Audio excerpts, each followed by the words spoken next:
आप सभी का फिर से एक बार यूनिक अप्रोच पर हार्दिक स्वागत है। और पिछली क्लासों में हमने जो है मेंस्ट्रुएशन की जो बेसिक कंसेप्ट होते हैं ट्रायंगल के वो पढ़ लिए थे। और आज से जो है हम क्वेश्चन स्टार्ट करेंगे। क्वेश्चन भी बेसिक लेवल से लेके चलेंगे और बेसिक लेवल में भी हम शुरू जो करेंगे, जो भी कंसेप्ट बीच में क्वेश्चनों में आएगा गला गला आपको डिस्कस करता चलूँगा, ठीक है ना भाइयों।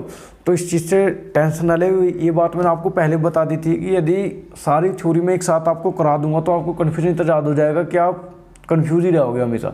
तो इसलिए जो थ्योरी क्वेश्चनों के माध्यम से हो जाएगी वो भी अच्छा रहेगा, लेकिन ज़्यादातर बेसिक कंसेप्ट मैंने आपको क्लियर करा दिए हैं। तो आज शुरुआत करते हैं क्वेश्चनों से, ठीक है ना भाइयों। तो आ जाओ, पहला क्वेश्चन आपके सामने है।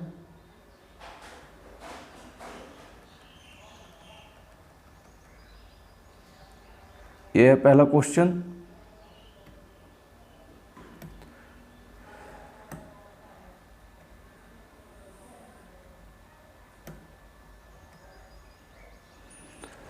देखो, हिंदी इंग्लिश की दिक्कत मत लेना।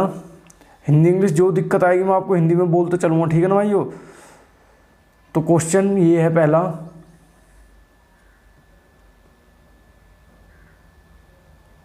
पढ़ लो आराम से। Question number 1। क्वेश्चन नंबर ये कह रहा है the three sides of a triangle are x+5, 2x+2, 3x-1 if the perimeter of a triangle is 7x-1 what is the length of the smallest side. ये बात कर रहा है कि किसी भी त्रिभुज की तीन भुजाएं इसने दे रखी है x+5, जिसे हिंदी मीडियम वाले को लिखना है तो लिख सकता है।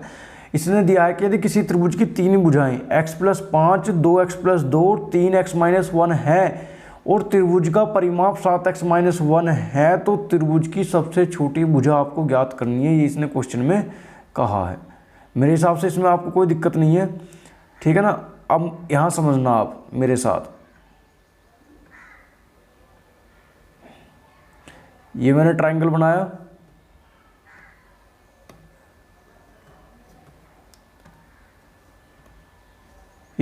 बनाया, आपको चमक रहा होगा ट्राइंगल। चलो, ये मैंने वर्टेक्स ए ट्राइंगल का, ये वर्टेक्स बी और ये सी।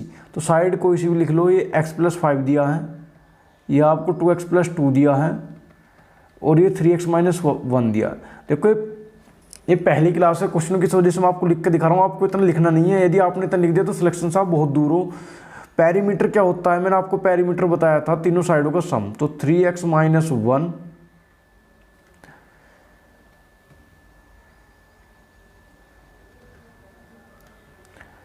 पेरीमीटर क्या बताया था मैंने आपको, 3x-1 पेरीमीटर होता है थ्री साइडों का सम। 3x-1 plus 2x+2 plus x+5, ये मैंने आपको बताया था, ठीक है ना।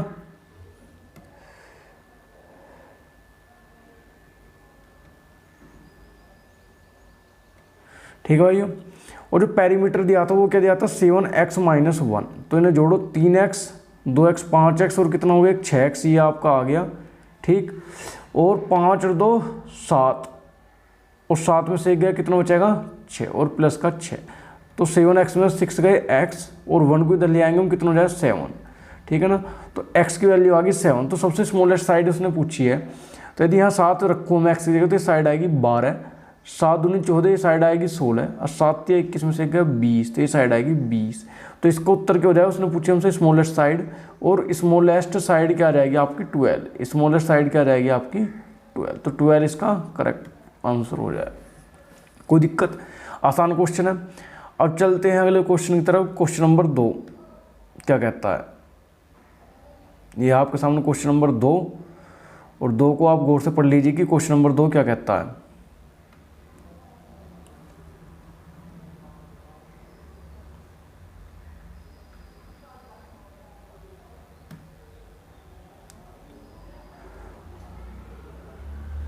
क्वेश्चन नंबर 2 क्या कहता है, पढ़ लीजिए एक बार।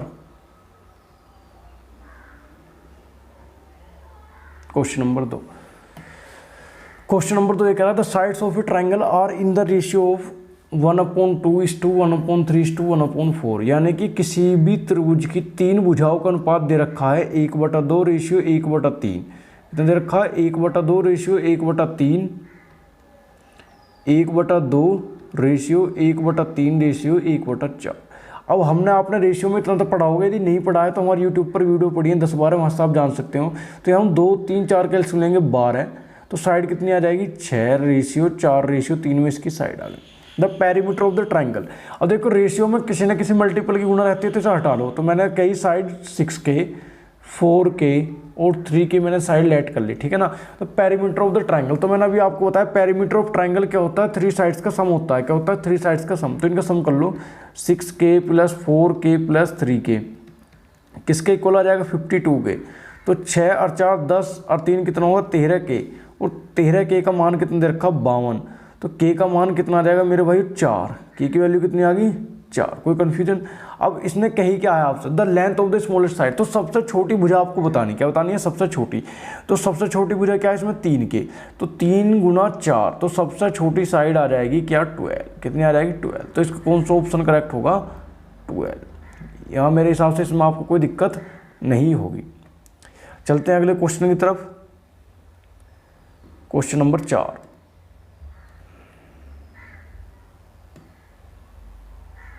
Question number 3 sorry. तो क्वेश्चन नंबर 3 देखो एक बार। क्वेश्चन नंबर 3 क्या कहता है, क्वेश्चन नंबर 3 हमसे क्या कहता है ये देखो एक बार।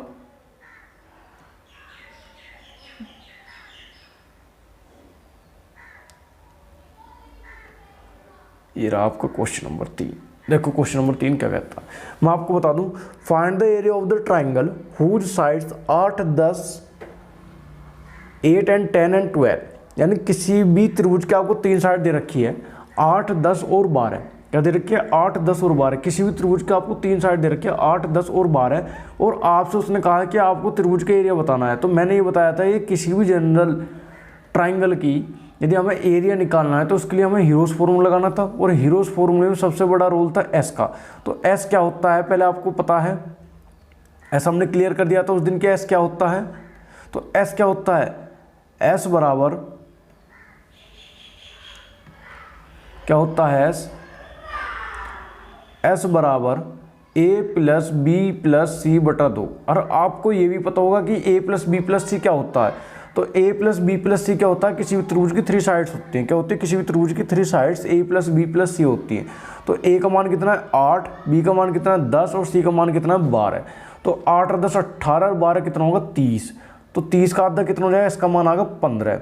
अब एरिया निकालते कैसे हैं, एरिया बराबर del s × s - a s - b और s - c। ये आपने पढ़ाया था, ये मैंने पढ़ाया था आपको। तो डेल बराबर क्या आ जाएगा s, तो s का मान कितना है 15। तो कितना आएगा 15। 15 में से a गया यानी कि 8 गया 7, 15 में से 10 गया 5, 15 में से 12 गया कितना आएगा मेरे भाइयों 3। कितना आ जाएगा 3। तो यहाँ से देख लो, तो ये 15 को क्या लिख सकता हूँ 5 × 3। तो 5 का भी एक पेयर मिल गया पूरा और 3 का भी एक पेयर मिल गया, यानी कि 15 तो बाहर आ जाएगा और अंदर क्या रह जाएगा √7। तो ट्राइंगल का मान आएगा 15 √7, एरिया का 15 √7 का स्क्वायर। ये आपकी वैल्यू आ गई, और इस वैल्यू के हिसाब से आपको ऑप्शन क्या हो जाएगा, आपको ऑप्शन हो जाएगा 15 √7, यानी कि ए इसका करेक्ट उत्तर हो जाएगा। ए इज द करेक्ट ऑप्शन। ठीक है भाइयों, कोई दिक्कत। अब चलते हैं हम अगले क्वेश्चन की तरफ। मेरे हिसाब से आपको यहाँ तो कोई दिक्कत नहीं है। अब चलते हैं अगले क्वेश्चन पर। क्वेश्चन नंबर है 5। क्वेश्चन नंबर क्या है 5, क्वेश्चन नंबर 4 सॉरी। तो क्वेश्चन नंबर 4 हम पढ़े, ये है क्वेश्चन नंबर 4। और क्वेश्चन नंबर 4 करो आप, कैसे करोगे मैं आपको बता देता हूँ। The perimeter of a triangle is 30 centimetre and the area is 30 centimetre square. अच्छा देखो, आपको पेरीमीटर भी दिया है, उसमें एरिया भी दिया। पेरीमीटर कितना दिया है 30 और एरिया भी कितना दिया है आपको 30। If the largest side measures 13 centimetre, तो ये पूछा what is the length of the smallest side of the triangle. ठीक है भाइयों, तो आपको ये बताना है कि इस त्रिभुज में आपको 2 चीज़ दी है। एक तो ट्राइंगल का पेरीमीटर दे दिया 30 सेंटीमीटर, एक ट्राइंगल का एरिया दे दिया कितना 30 सेंटीमीटर स्क्वायर। सबसे बड़ी साइड क्या दी 13 सेंटीमीटर और सबसे छोटी साइड पूछा ट्राइंगल की क्या आएगी, ये आपको बताना है। बताओ, बहुत अच्छा क्वेश्चन है। और देखो यहाँ से बहुत तरीके हैं। मैं आपको यदि पहले लॉन्ग मेथड बताता हूँ, फिर आपको मैं शॉर्ट मेथड बताऊँगा कि हम इसे कैसे करते। देखो सबसे पहले तो देखो, यदि मैं कोई ट्रायंगल ड्रॉ करता हूँ, ये ट्रायंगल है,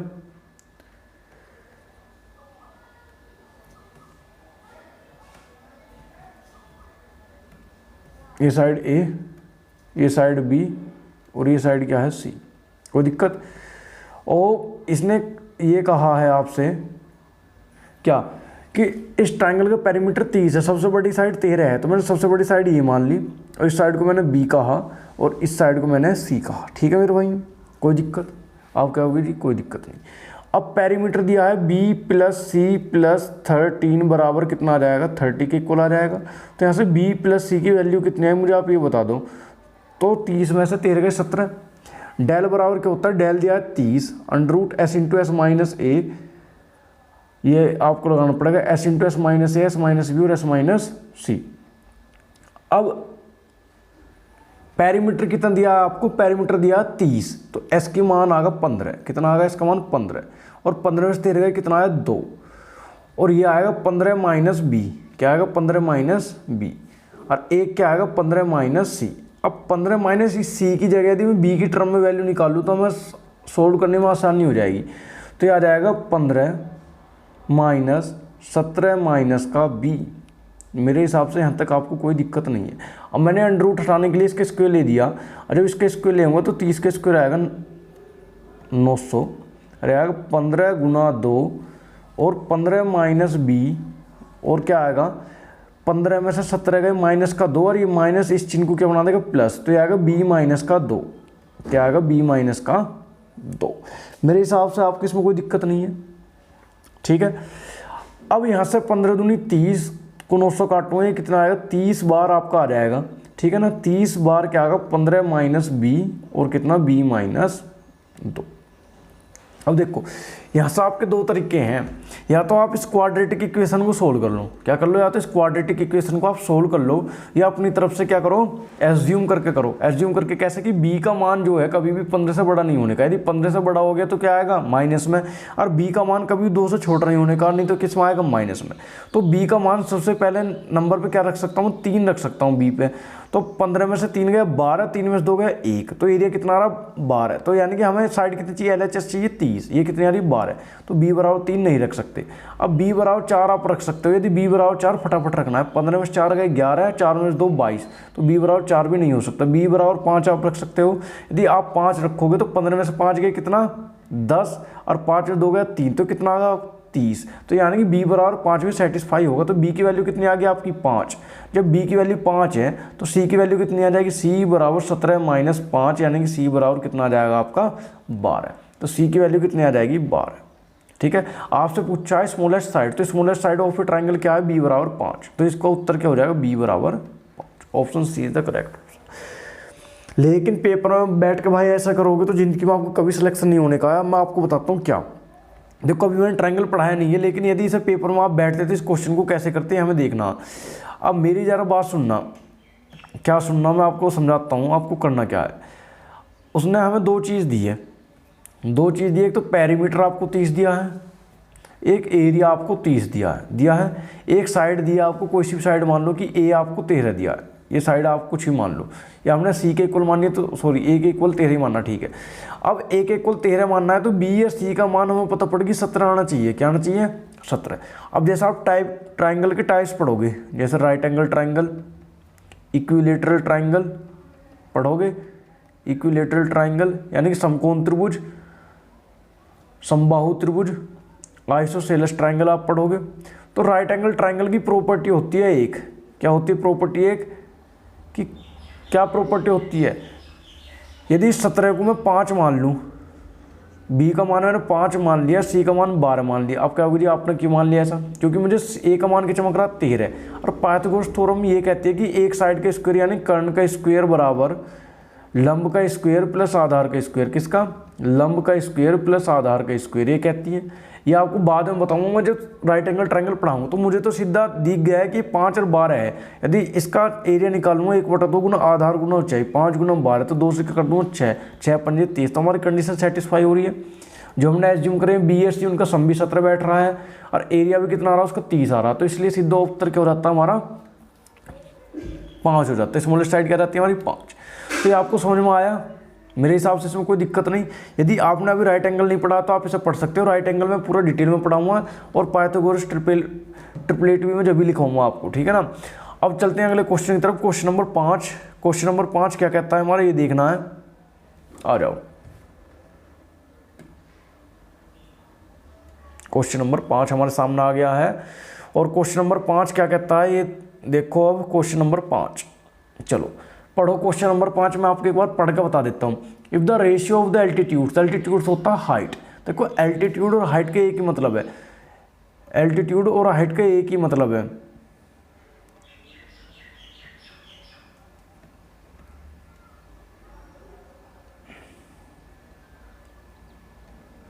एल्टीट्यूड और हाइट का एक ही मतलब है। कहने का मतलब ये, एल्टीट्यूड कह दो चाहे हाइट कह दो आप, बात एक ही है। क्या कह रहा हूँ मैं, एल्टीट्यूड कह दो चाहे आप हाइट कह दो, बात एक ही है। या तो आप एल्टीट्यूड कह दो या हाइट कह दो, बात एक ही है, ठीक है ना।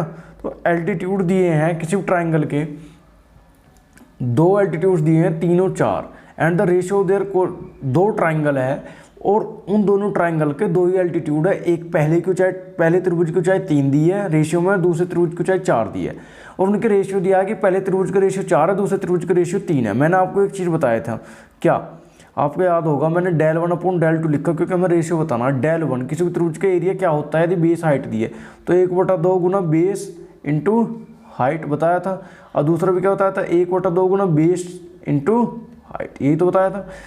अब एरिया कितना दिया है ट्रायंगल का, 4/3 और 1/2 से 1/2 कट जाए, कोई दिक्कत ही नहीं है। B1 यानी कि बेस हमें निकालना है और पहले वाले की हाइट दी है 3 और यहाँ में बेस हमें निकालना है, दूसरे वाले की हाइट दी है कितनी, 4। तो B1 रेशियो B2 हमें चाहिए, B1 अपॉन B2 की वैल्यू हमें चाहिए। तो 4 की गुना कहाँ हो जाएगी यहाँ मेरे भाई, और 3 की गुना कहाँ हो जाएगी यहाँ, क्रॉस मल्टीप्लीकेशन। तो 4 गुना 4 करेंगे 16, 3 गुना 3 करेंगे कितना 9। तो B1 रेशियो B2 का रेशियो कितना आ जाएगा, यानी कि B1 जो अपॉन में रहता है उसे हम रेशियो में लिख सकते हैं। B1 रेशियो B2 कितना आ जाएगा, 16/9। कितना आ जाएगा मेरे भाई, 16/9। तो हिंदी इंग्लिश का मैटर की गिल्ला शिकवा ना करें, हिंदी में भी क्वेश्चन कराऊंगा, ठीक है ना। तो मैं कह रहा हूँ यदि किसी त्रिभुज के 2 ऊंचाइयाँ दे रखी है, पहले त्रिभुज की ऊंचाई 3, दूसरे त्रिभुज की ऊंचाई 4 और पहले त्रिभुज का एरिया दे रखा 4, दूसरे त्रिभुज को एरिया दे रखा 3 और एरिया एल्टीट्यूड के माध्यम से हमें बेस निकालना है। क्या निकालना है, हमें बेस निकालना है, ठीक है ना। तो बेस हमने निकाल दिया, इस चीज़ में आपको कोई दिक्कत नहीं होगी।